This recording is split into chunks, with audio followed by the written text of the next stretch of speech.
El Evangelio del sacrificio de Abraham. El que no eximió ni a su propio Hijo, sino que lo entregó por todos nosotros. Romanos 8:32. Hemos seleccionado este versículo como nuestro tema, pero nuestro verdadero texto lo encontrarán en el capítulo 22 del Génesis, que es la narración que leímos esta mañana en su totalidad y de la que hablamos en detalle en nuestro comentario.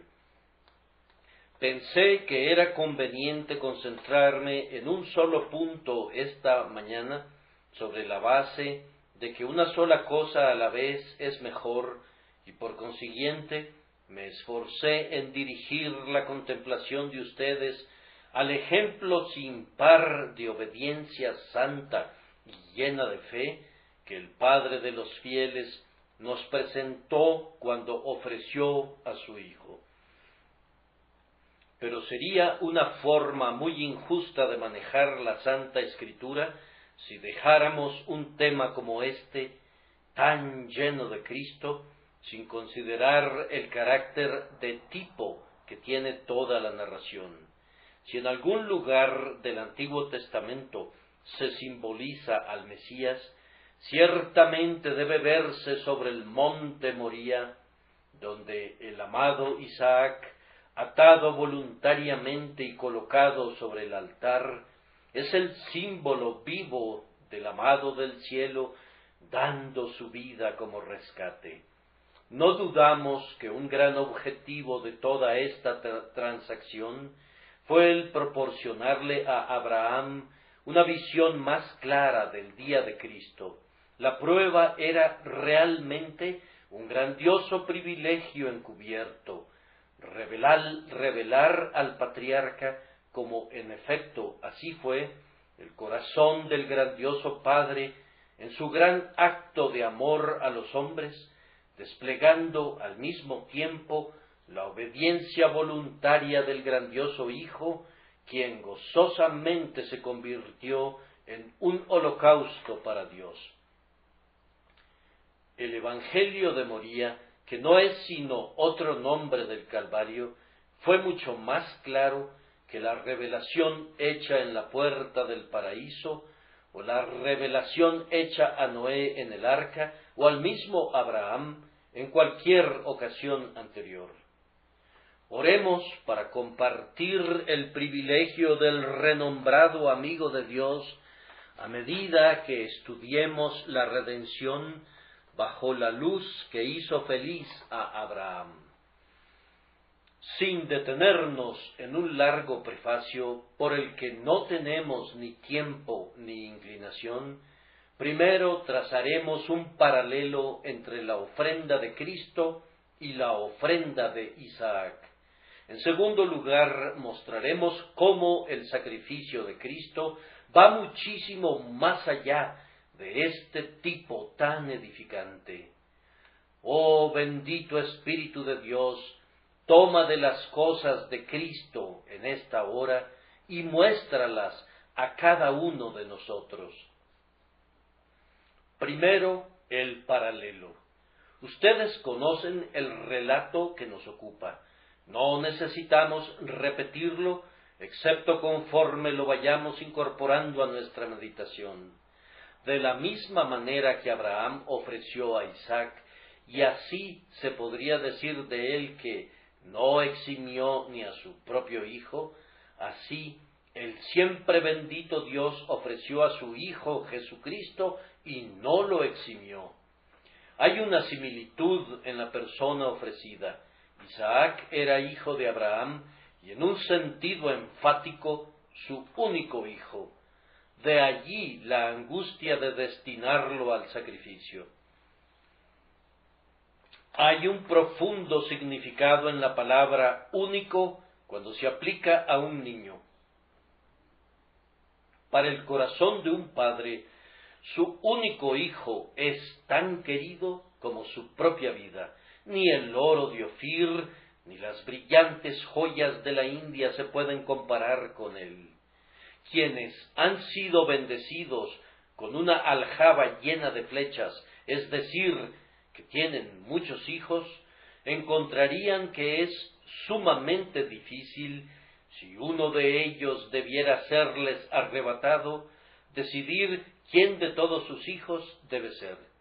1000 angustias partirían sus corazones al elegir a uno de los 7 o de los 10, a quien sobre su frente pálida y fría como la arcilla tendrían que imprimir un último beso lleno de ternura. Pero ¿cuál no sería el dolor de ustedes si tan solo tuvieran un hijo? ¡Qué agonía el ver arrancada de ustedes a la única prenda de su mutuo amor, a su único descendiente! Cruel es el viento que levanta de raíz al único heredero del antiguo árbol. Ruda es la mano que corta a la única flor del rosal. Despiadado destructor, privarte a ti de tu único heredero, la piedra angular de tu amor, el pilar pulido de tu esperanza. Juzguen ustedes, pues, la tristeza que atravesó el corazón de Abraham cuando Dios le ordenó que tomara a su hijo, su único hijo, y lo ofreciera como un holocausto. Pero no tengo lenguaje con el que pueda hablar del corazón de Dios cuando Él renunció a su Hijo unigénito.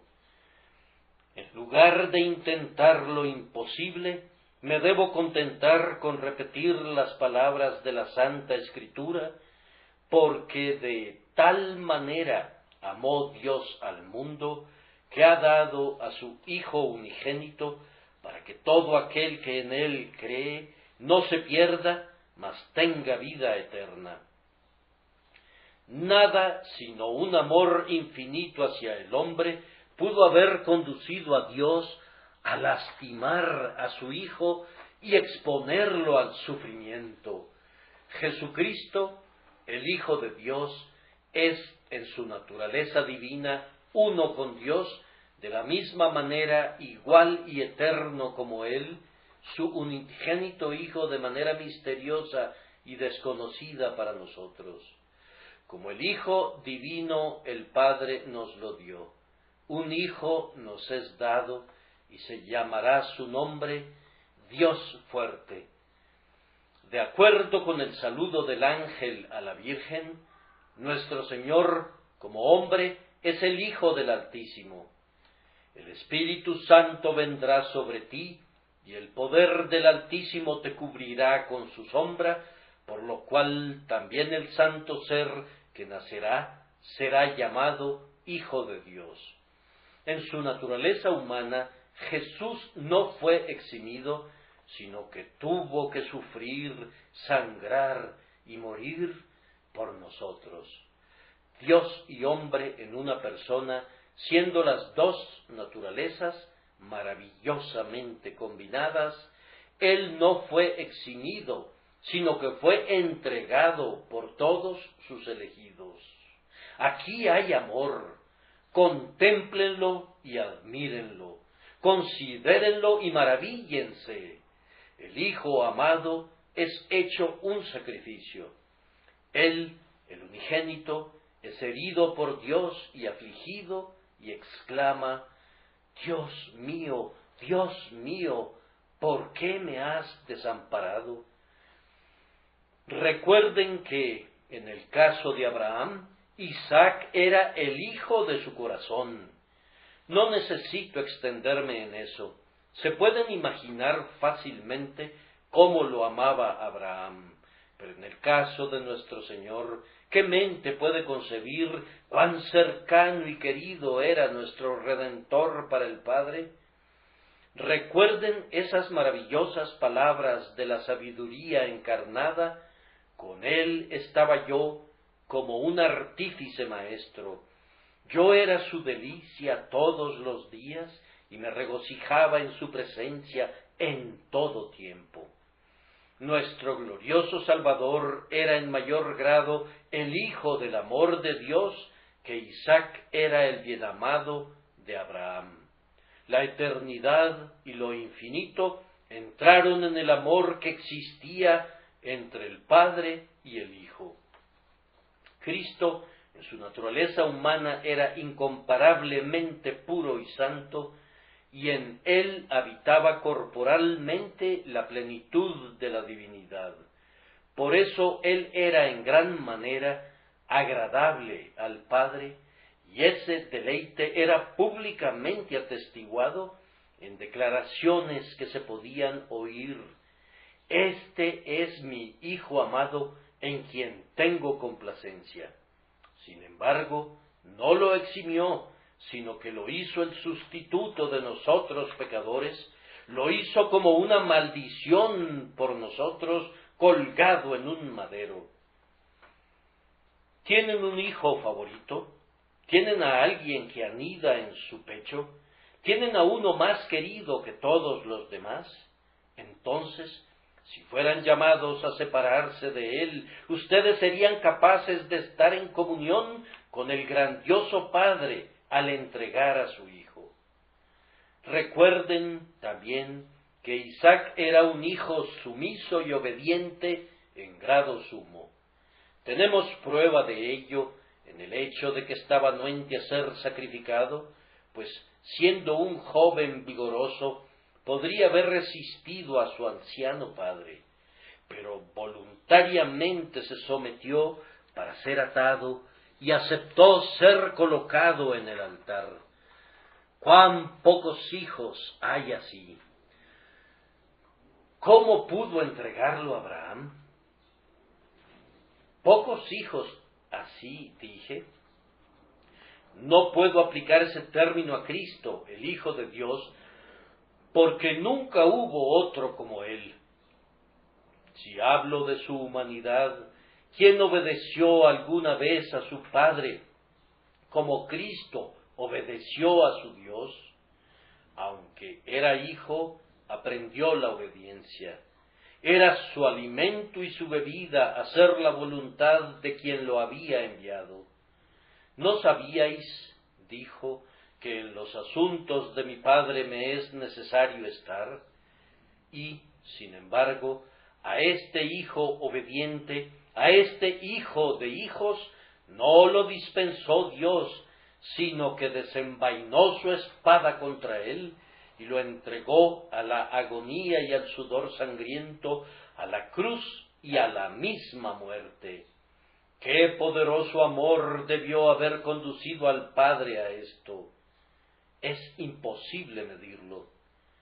Tan extraño, tan sin fronteras fue su amor, que se apiadó de los hombres moribundos, que el Padre envió a su Hijo, su igual, para darles vida nuevamente a ellos.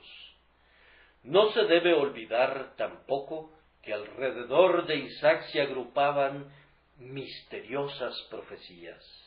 Isaac debía ser la semilla prometida por la que Abraham viviría para la posteridad y por siempre sería una bendición para todas las naciones. Pero qué profecías se acumulaban sobre la cabeza de Cristo, qué cosas gloriosas se dijeron de él antes de su venida. Él era la semilla conquistadora destinada a romper la cabeza del dragón. Él era el mensajero del pacto, sí, el pacto mismo. Fue profetizado como el príncipe de paz, el rey de reyes y el señor de señores. En él había más revelación de Dios que en todas las obras de la creación y de la providencia. Sin embargo, esta persona augusta, este heredero de todas las cosas, admirable, consejero, Dios fuerte, Padre eterno, príncipe de la paz, debe inclinar su cabeza al golpe de la venganza sagrada, siendo entregado como la víctima propiciatoria para todos los creyentes, el Cordero de nuestra Pascua, la víctima por nuestro pecado. Hermanos, he dejado las aguas poco profundas y me interno en alta mar esta noche. Nado en una gran profundidad, no encuentro fondo y no veo la costa. Me hundo en profundidades de admiración. Mi alma más bien quisiera meditar que intentar expresarse por medio de palabras. En verdad, el tema del don inexpresable de Dios, si lo quisiéramos comprender en su anchura y en su longitud, es más bien para considerarse a puerta cerrada que para el púlpito, más bien para ser meditado cuando se reflexiona a solas a la puesta del sol, que para ser comentado en la gran asamblea. Aunque hablemos con las lenguas de los hombres y de los ángeles, no podemos alcanzar la altura de este gran argumento. Dios nos dio a uno que es de tal naturaleza que el mundo no pudo encontrar a su igual, ni el cielo revelar a alguien parecido. Nos dio un tesoro tan inapreciable que si el cielo y la tierra fueran pesados como el oro fino del joyero, no podrían comprar algo igual. A nosotros se nos dio al que sobresale entre 10,000 y al todo deseable. Por nosotros fue puesta en el polvo la cabeza del oro más fino, y los cabellos ondulados de un negro brillante fueron manchados con sangre coagulada. Por nosotros aquellos ojos, que son suaves como los ojos de las palomas, se enrojecieron por el llanto y fueron lavados con lágrimas en vez de leche. Por nosotros esas mejillas que eran como almácigos de especias aromáticas, fueron escupidas y manchadas, y su rostro como el del monte Líbano, excelente como los cedros, desfigurado más que los hijos de los hombres.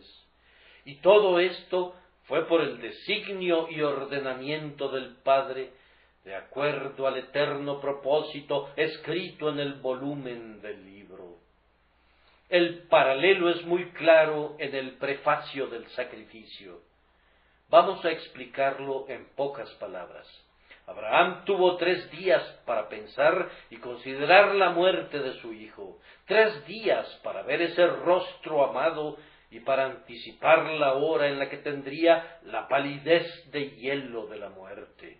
Pero el Padre Eterno sabía de antemano y había ordenado el sacrificio de su unigénito Hijo, no 3 días, ni 3 años, ni 3,000 años, sino que antes que fuera la tierra, fue Jesús para su Padre el Cordero inmolado desde la fundación del mundo. Mucho antes de su nacimiento en Belén, se había dicho anticipadamente: todos nosotros nos descarriamos como ovejas, cada cual se apartó por su camino, pero Jehová cargó en él el pecado de todos nosotros. Fue un decreto eterno que del arduo sacrificio del Redentor se levantara una semilla que debía servirle, siendo comprada por su sangre. ¡Cuánta perseverancia de amor desinteresado hubo aquí!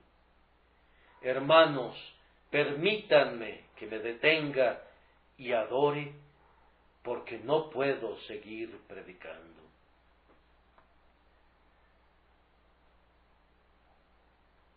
Siento vergüenza ante la presencia de un amor tan maravilloso. No puedo entenderte, oh grandioso Dios.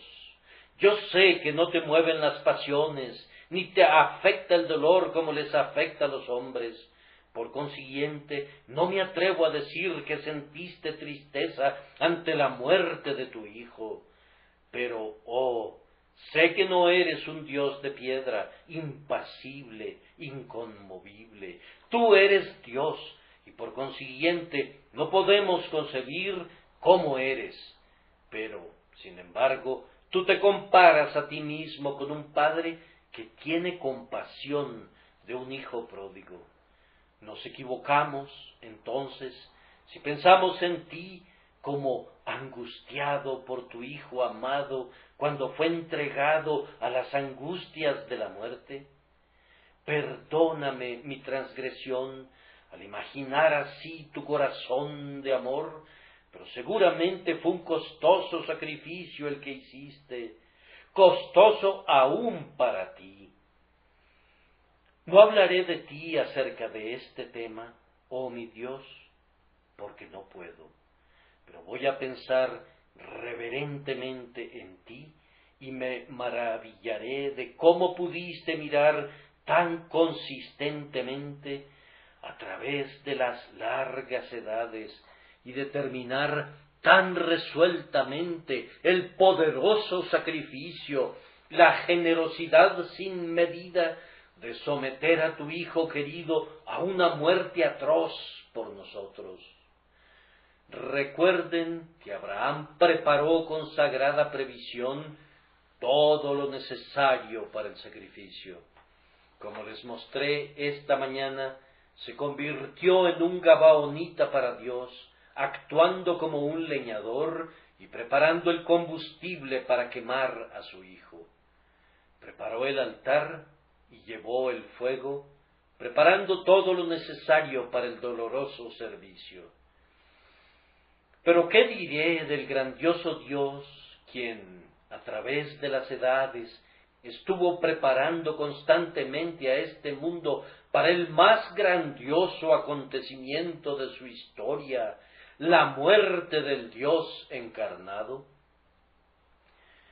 Toda la historia se centró en este punto.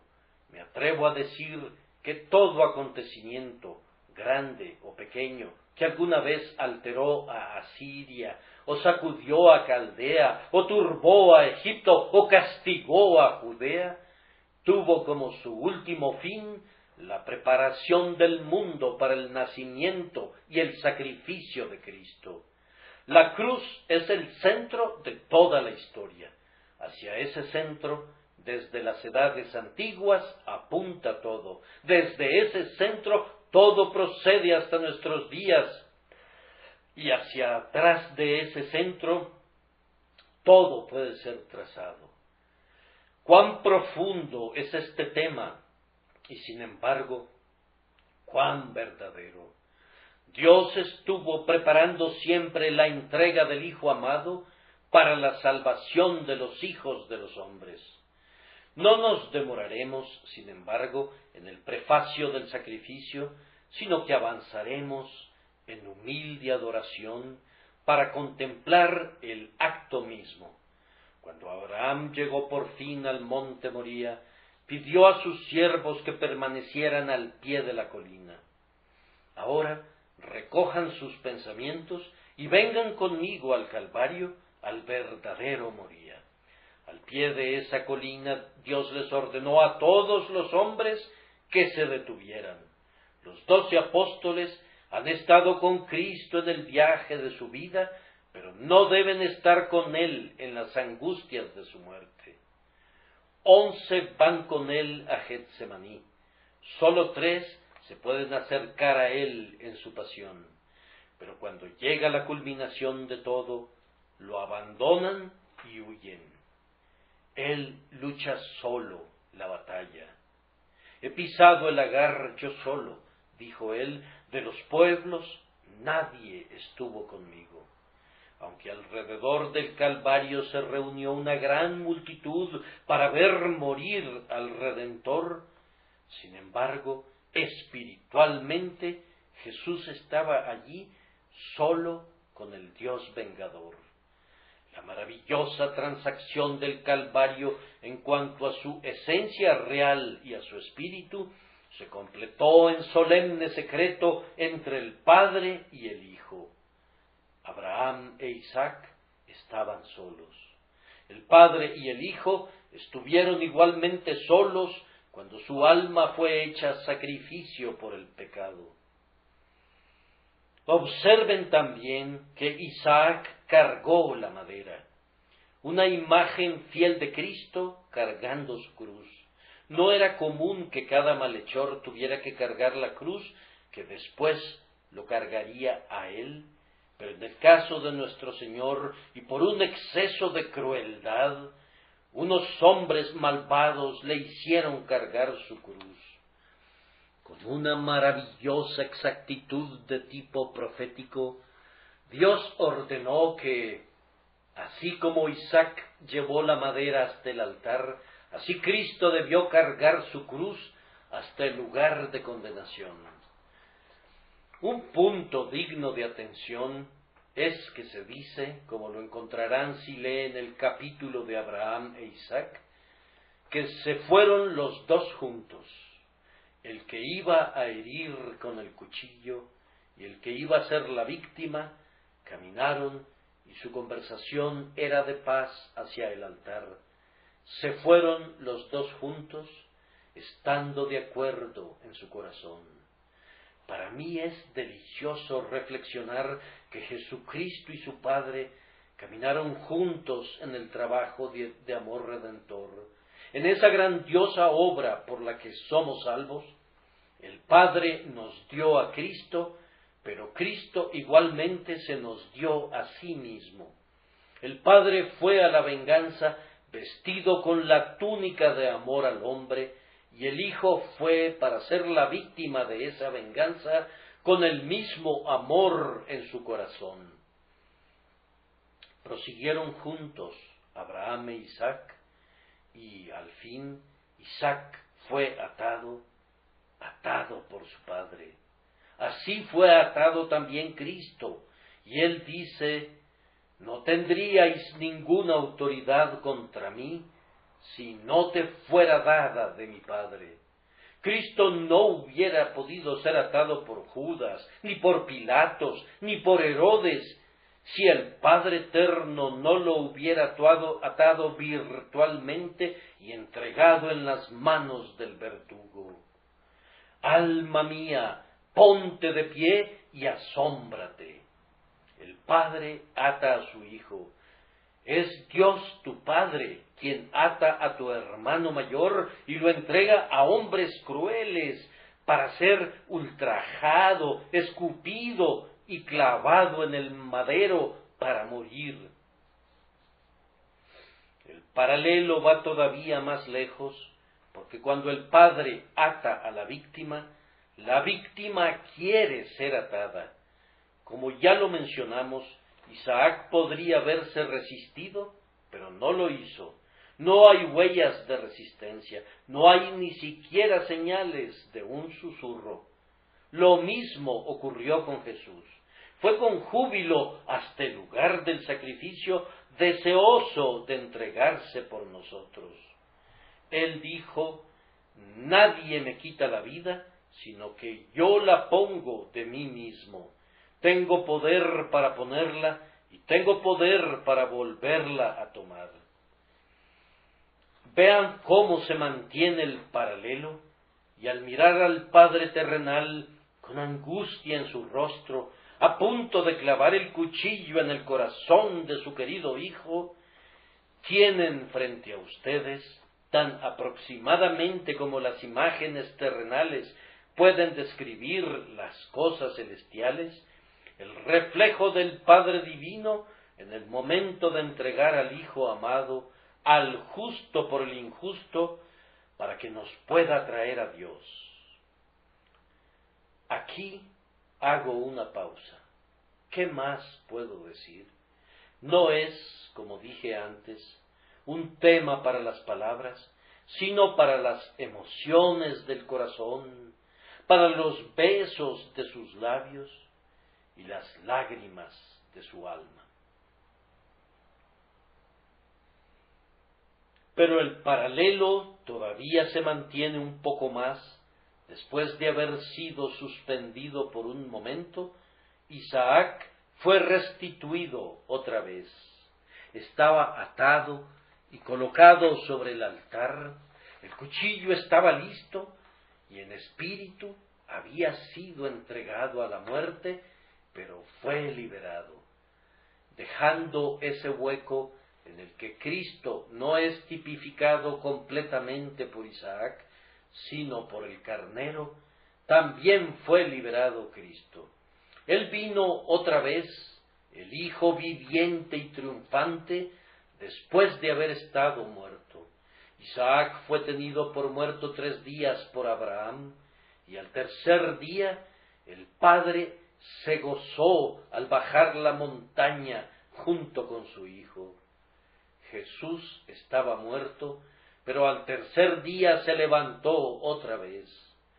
Oh, el gozo en la cumbre de esa montaña, el gozo de los dos cuando se reunieron con los siervos que estaban esperando, ambos librados de una gran prueba.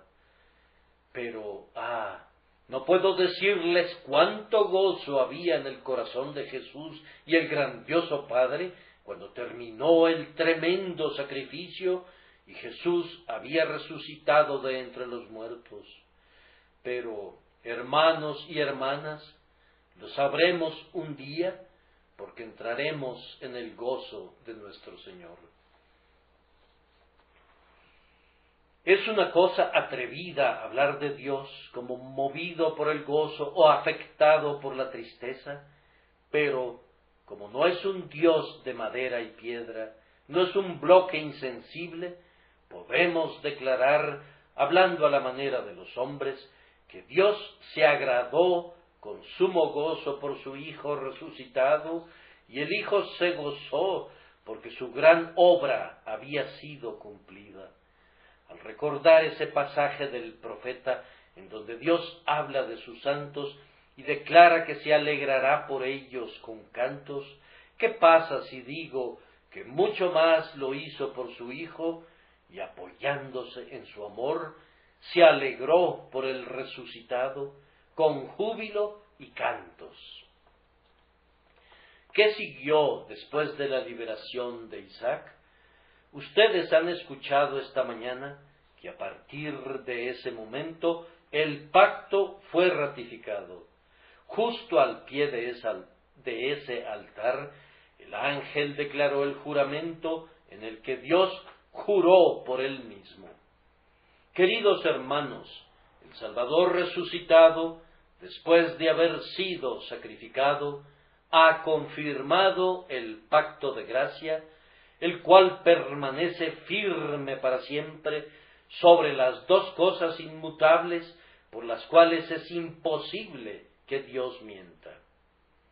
Isaac también había sido ese día el medio para mostrar a Abraham la gran provisión de Dios. Ese nombre, Jehová Jireh, fue nuevo para el mundo, fue entregado a los hombres ese día desde el monte Moría, y en la muerte de Cristo los hombres ven lo que nunca podrían haber visto, y en su resurrección contemplan resuelto el más profundo de los misterios. Dios ha provisto lo que necesitaban los hombres. El problema era, ¿cómo pueden ser perdonados los pecadores? ¿Cómo se puede quitar el mal del pecado? ¿Cómo pueden llegar a ser santos los pecadores? ¿Y cómo hacer que quienes son buenos tan solo para ser quemados en el infierno puedan cantar en el cielo? La respuesta está más allá, donde Dios entrega a su unigénito para que se desangre y muera en lugar de los pecadores, y luego llama a ese unigénito para que se levante en gloria de la tumba. Jehová Jireh debe leerse en la luz que fluye de la cruz. El Señor proveerá es contemplado sobre el monte Calvario como en ningún otro lugar del cielo o de la tierra. Así he intentado mostrar el paralelo, pero estoy consciente, con tristeza, de mi falta de poder. Siento como si les estuviera dando a ustedes simplemente bosquejos, tal como los dibujan los estudiantes, con tiza o carbón. Ustedes deben completarlos. Hay abundante espacio. Abraham e Isaac, el Padre y Cristo, en proporción a la ternura y amor con que puedan entrar en la maravilla del sacrificio de Abraham, así pienso que por la amorosa y afectuosa enseñanza del Espíritu Santo, ustedes pueden entrar en la trascendental maravilla del sacrificio de Cristo a favor de los hombres. Pero ahora, en segundo lugar, tengo que sugerir algunos puntos en los que no se sostiene el paralelo. Lo primero es esto: Isaac iba a morir de todas maneras en el curso natural de su vida. Cuando fue ofrecido por su padre, fue solamente un poco en anticipación de la muerte que con el tiempo debía ocurrir. Pero Jesús es el único que tiene inmortalidad y quien no necesitaba morir nunca. Ni como Dios ni como hombre había algo en él que lo sujetara a los lazos de la muerte.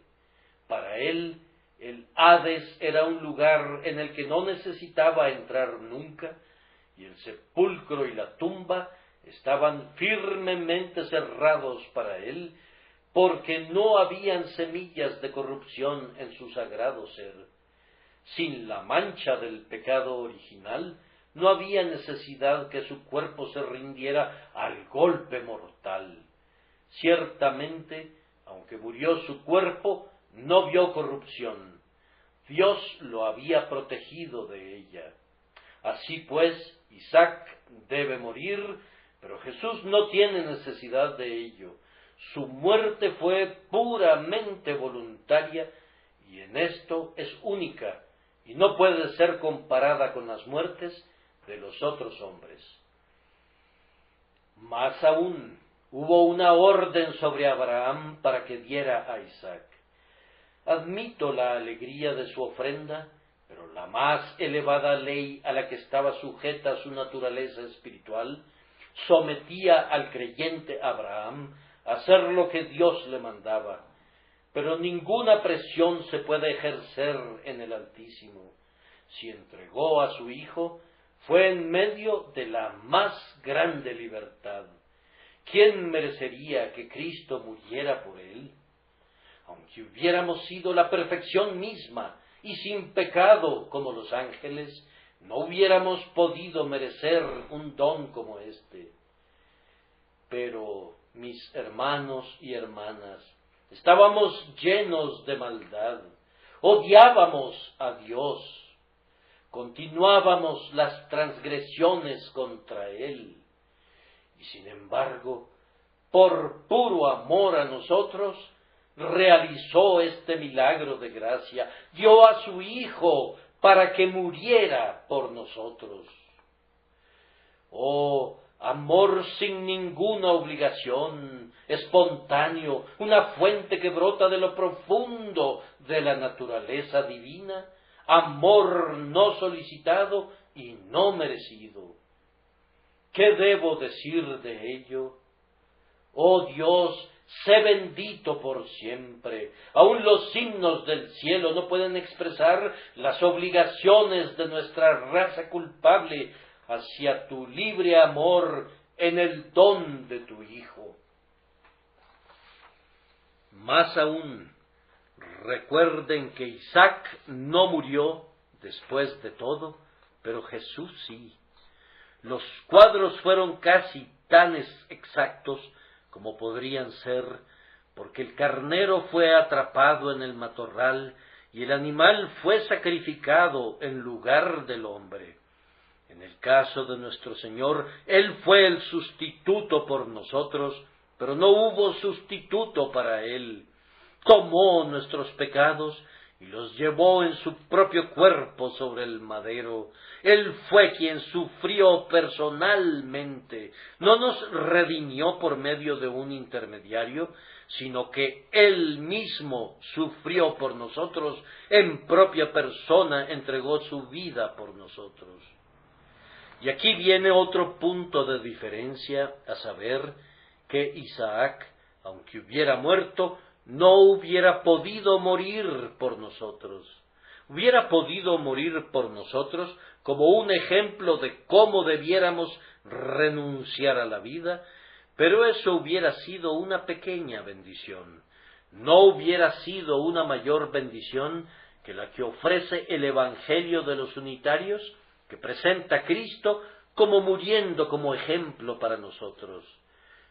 Oh, pero amados míos, la muerte de Cristo permanece completamente sola y aparte, porque es una muerte enteramente por otros y soportada sola y exclusivamente por el amor desinteresado hacia los caídos. No hay ningún dolor que desgarre el corazón del Salvador que se hubiera necesitado si no fuera por el amor a nosotros, ni una gota de sangre que goteó de su cabeza coronada con espinas, o de aquellas manos atravesadas que necesitara ser derramada, si no fuera por afecto a quienes no lo merecen, como somos nosotros. Y vean lo que ha hecho por nosotros. Ha obtenido nuestro perdón. Los que hemos creído en Él somos perdonados. Él ha obtenido nuestra adopción. Somos hijos de Dios en Jesucristo. Él ha cerrado las puertas del infierno para nosotros. No podemos perecer, ni nadie nos puede arrebatar de sus manos. Ha abierto las puertas del cielo para nosotros. Estaremos con Él en donde Él está. Nuestros propios cuerpos sentirán el poder de su muerte, porque se levantarán otra vez al sonido de la trompeta en el último día. Él fue entregado por nosotros, su pueblo, por todos nosotros. Él soportó todo por su pueblo, por todos los que confían en Él, por cada hijo de Adán que se arroja sobre Él, para cada hijo e hija del hombre que confíe solamente en Él para su salvación. Fue entregado por ti, querido oyente. ¿Tienes tú parte en su muerte? Si es así, ¿acaso te debo presionar cuando llegas a esta mesa para que pienses en el don del Padre y en el Padre mismo? Necesito urgirte con ojos llenos de lágrimas y con el corazón derretido cuando recibes los emblemas de la pasión de nuestro Redentor, para que mires a su Padre y a Él, y con humilde adoración admires ese amor que no he podido describir y que tú no vas a poder medir. Nunca me sentí, creo, en toda mi vida tan completamente avergonzado de las palabras y más listo para abandonar el discurso, porque los pensamientos del amor de Dios son demasiado pesados para los hombros de mis palabras. Son una carga en todas mis frases y las aplastan. Aún el pensamiento mismo no puede soportar esa tremenda carga. Aquí hay un abismo, un profundo abismo, y nuestra barca no sabe cómo navegar sobre él. Aquí el abismo llama al abismo, y nuestra mente es tragada en la amplitud e inmensidad de las olas de amor que se levantan alrededor de nosotros. Pero lo que la razón no puede medir, la fe lo puede alcanzar, y lo que nuestro entendimiento no puede comprender, nuestro corazón lo puede amar, y lo que no les podemos decir a otros, lo podemos susurrar en el silencio de nuestros espíritus para nosotros mismos, hasta que nuestras almas se inclinen con la más humilde reverencia ante el Dios cuyo nombre es amor. Para terminar, siento que debo decir que puede haber alguien para quien esto no es más que una historia sin sentido. Ah, mi corazón se quebranta cuando pienso en ustedes que continúan pecando contra su Hacedor y lo olvidan cada día, como lo hace la mayor parte de ustedes.